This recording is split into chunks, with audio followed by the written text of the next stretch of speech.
கிறிஸ்துவில் பிரியமானவர்களே, இன்று நம் தாயாம் திருச்சபையானது தூய கன்னிமரியாள் எலிசபெத் அம்மாளை சந்தித்த திருநாளை கொண்டாடுகின்றது.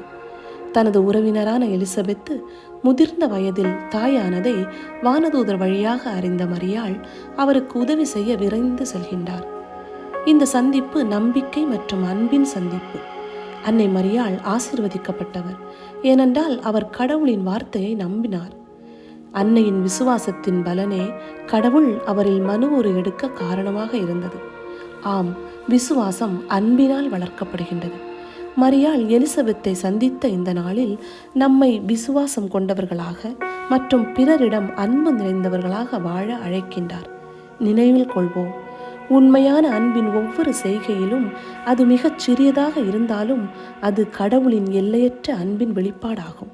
ஆகவே அன்போடு வாழ்வோம், இறை அன்பை பிரதிபலிப்போம்.